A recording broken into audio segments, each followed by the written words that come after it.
ahí termina la charla. Sí podemos cambiar el disminuir el dolor postoperatorio desde la consulta preanestésica. Esto ya me había presentado. Bueno, esto lo dijo Cristian, pero es que esto sí es real. Mire, traje dos estudios que no son nada nuevos, 2016, 2018.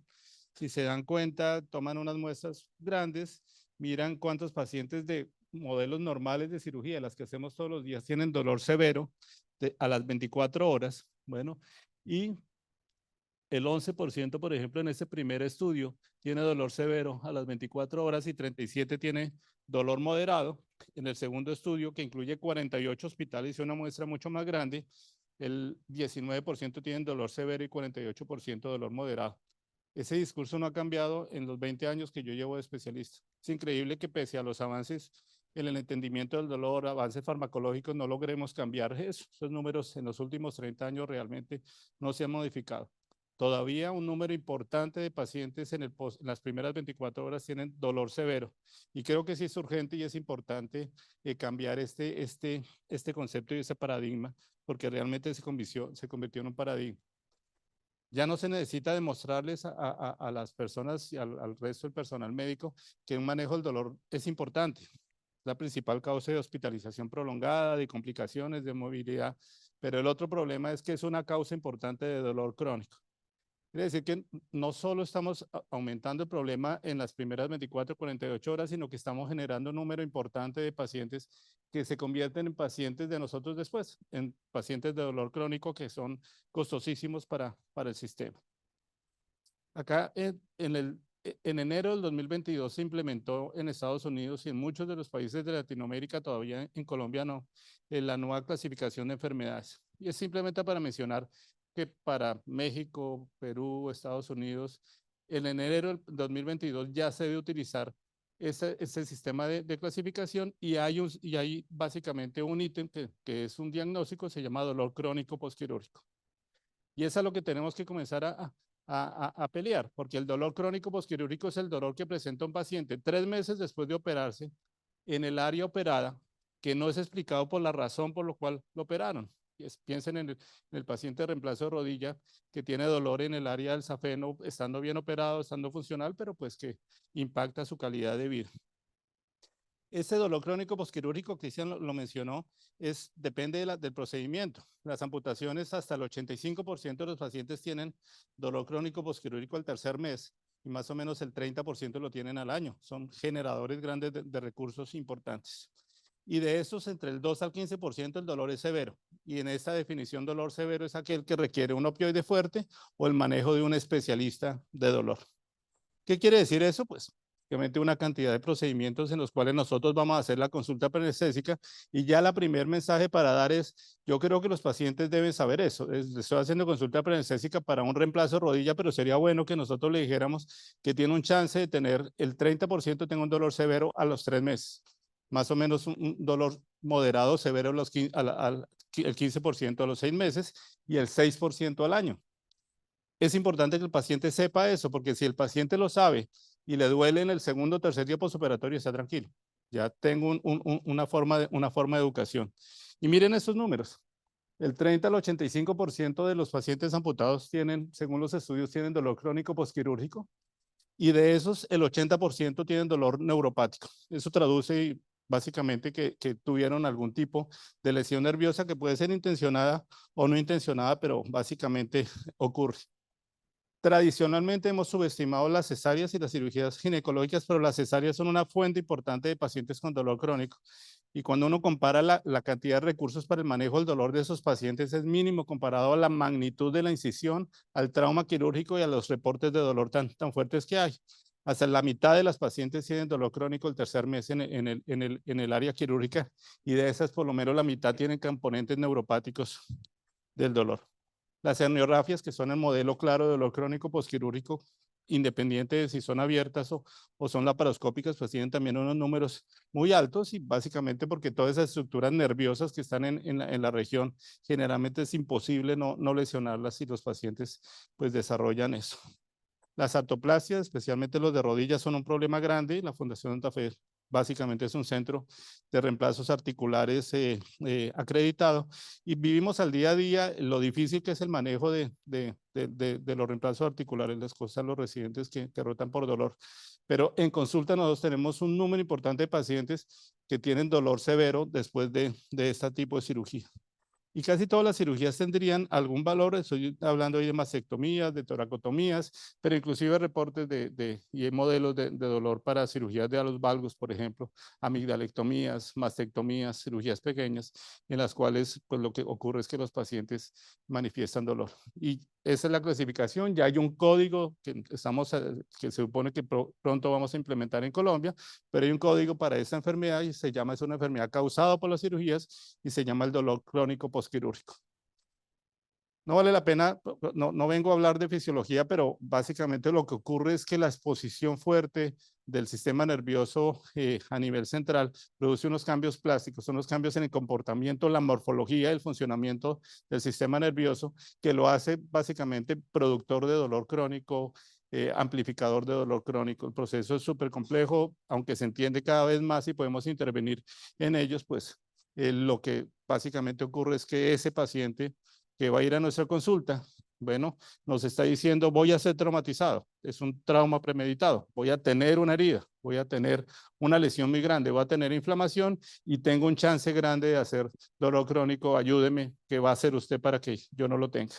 Este es un ejemplo de la magnitud. Si nosotros hacemos en la Fundación ANTAVE 20.000 cirugías por año, más o menos lo que hicimos el último año, vamos a generar solo nosotros, eso es estadística, 6.000 pacientes con dolor crónico y de esos 1.200 van a tener dolor al año que requiere un especialista de dolor o un manejo con un narcótico fuerte. Ese número es devastador y pues por eso las cirugías en este momento son una de las principales causas para que tengamos pacientes con dolor crónico. Es una epidemia silenciosa de proporciones devastadoras y costos desproporcionados. Eso es la FDA con respecto a este tipo de entidad. Hay un componente claro y es la lesión de nervio, y cosas que se podían hacer para evitar esto es que los cirujanos tuvieran un poco más de cuidado en identificar estructuras nerviosas para tratar de evitarlos. Y ese estudio Tromso, que es viejo, pero es un estudio poblacional muy grande, encontró que los pacientes que tenían dolor crónico postquirúrgico tenían alteraciones en la sensibilidad del área operada, o estaba hipoestésico o estaba hiperestésico, pero alguna de las variaciones las podía tener.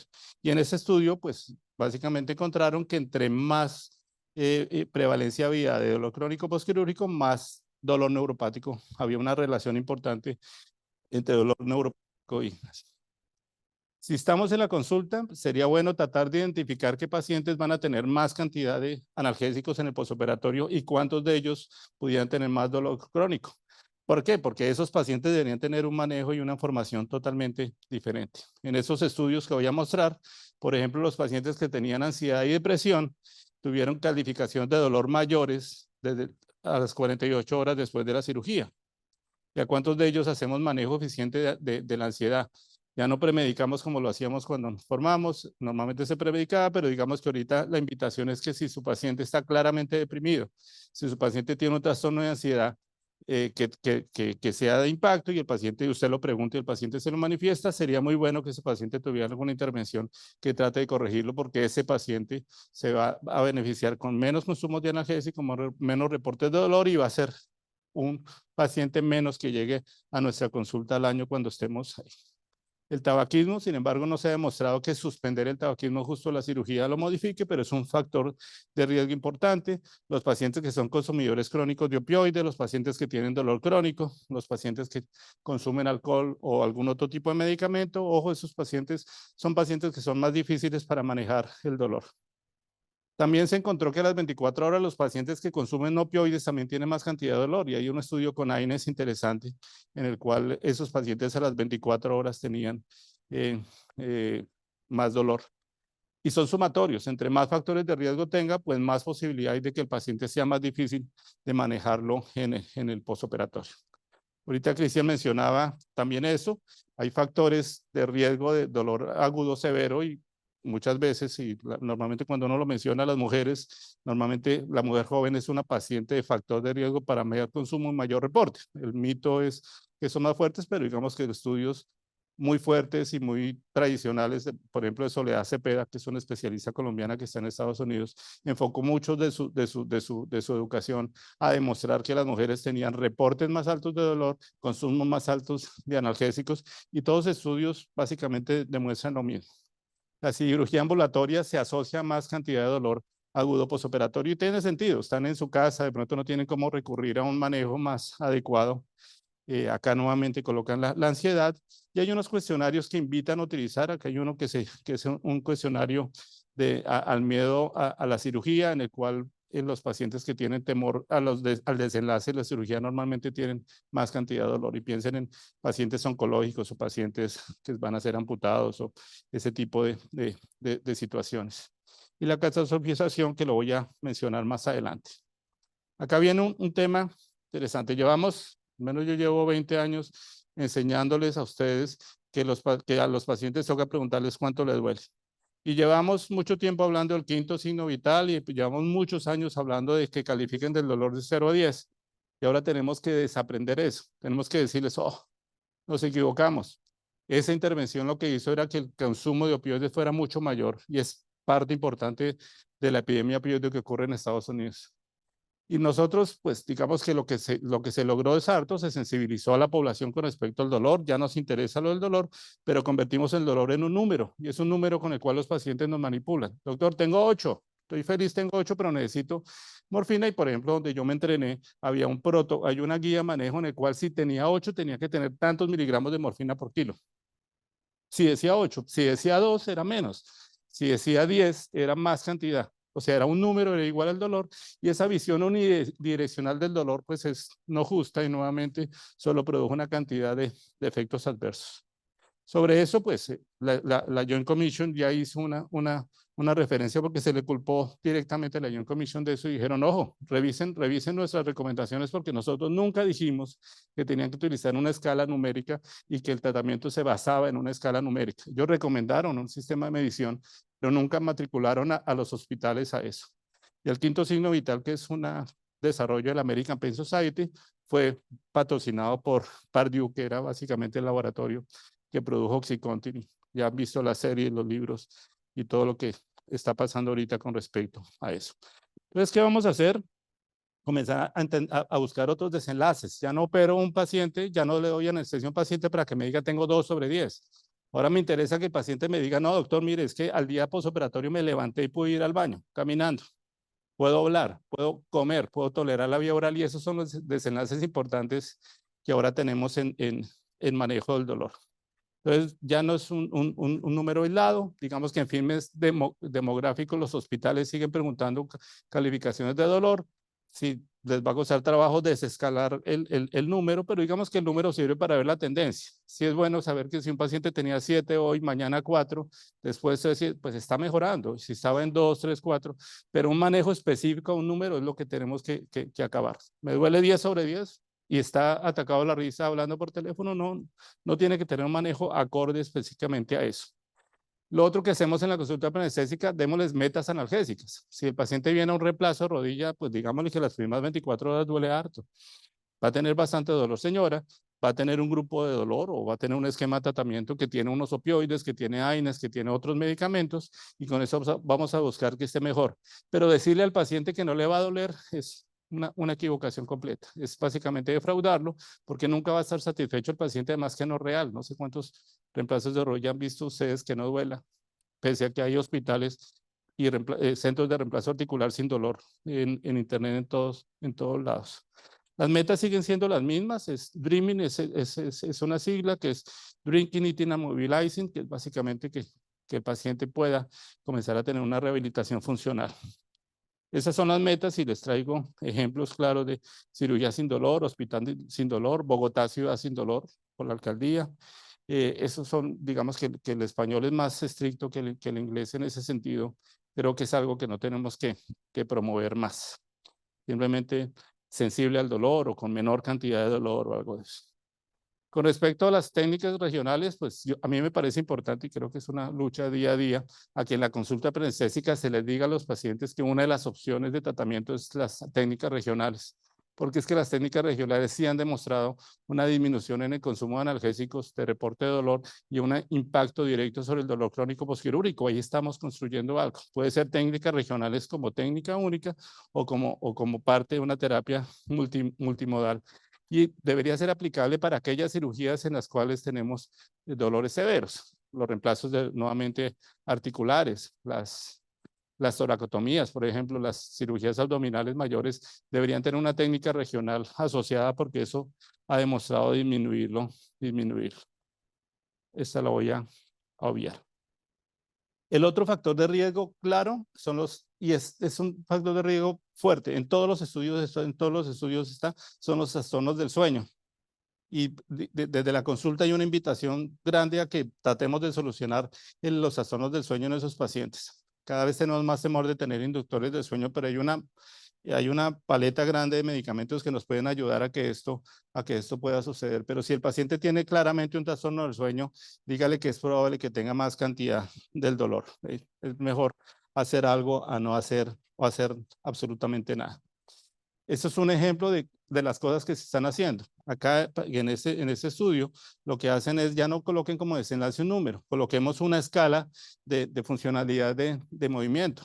Digámosle al paciente, mire, al primer día vamos a buscar que usted asistido de una enfermera logre pararse al baño. En el segundo día vamos a intentar que usted lo haga solo y el tercer día se va a ir del hospital porque lo puede hacer. Esas son metas alcanzables, son metas reales y son metas más racionales. El tratamiento farmacológico debería estar enfocado a básicamente eso. Les pido perdón por las letras chiquitas, pero pues ese es un ejemplo de cómo son las tablas de eso.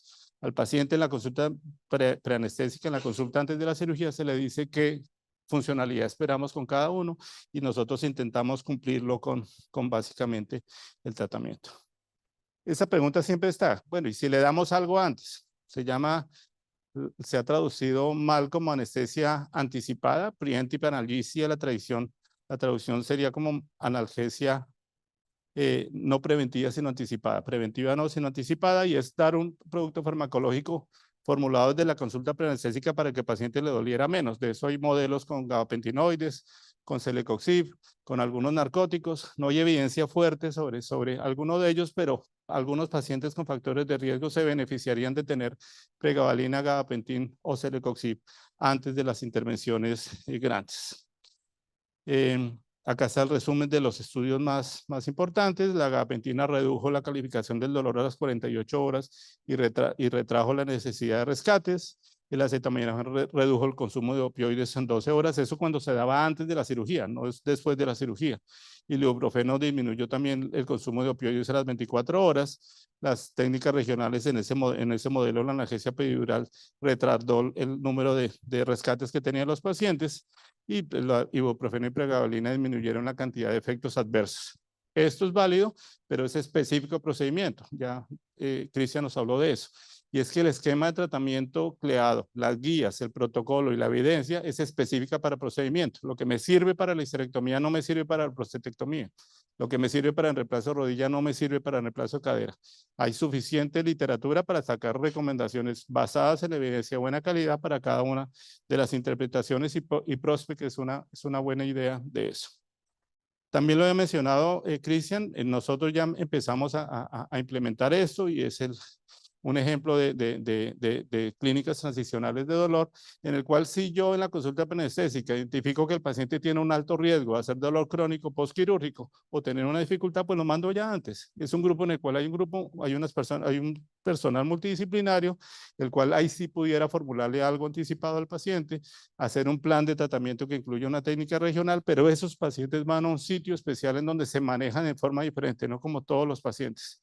Y de eso hay un grupo de pacientes que deberían estar ahí. Este documento, que es un estudio aleatorizado controlado, recomendaba que a esos lugares fueran los pacientes amputados, las cesáreas. Nosotros subestimamos altísimo las cesáreas, pero las cesáreas deberían tener un plan de manejo específicos, algunas craniotomías, las instrumentaciones, toracotomías, mastectomías. Y en pacientes que tengan alto riesgo, y pues ya los había mencionado, pero eran consumidores de opioides o de medicamentos o pacientes con dolor crónico. ¿Para qué? Pues básicamente para que antes de la cirugía los tratemos de forma diferente. Durante la cirugía los tratemos de forma diferente y en el posoperatorio tengan un manejo diferente. Eso es individualizar el manejo y eso es lo que hacen las clínicas de dolor transicional. Educación, sí, creo que el resultado de todo es finalmente educación y pues educación para tratar de controlar la catastrofización del dolor, que es algo que hacen los pacientes, es básicamente un constructo en el cual el paciente exagera su temor al dolor y por eso normalmente tiene mucho más temor. Termino mi charla con esto. Esta sería como lo ideal. Creo que finalmente va a ocurrir en algún momento en el cual vamos a poder identificar el paciente o por estudios genéticos o por estudios psicológicos, el paciente que tenga un mayor riesgo de tener dolor crónico posquirúrgico, de dolor agudo no controlado. Entonces viene con su ID y dice, oiga, yo soy un mal metabolizador, soy un paciente de dolor crónico, a mí manéjeme de una forma diferente.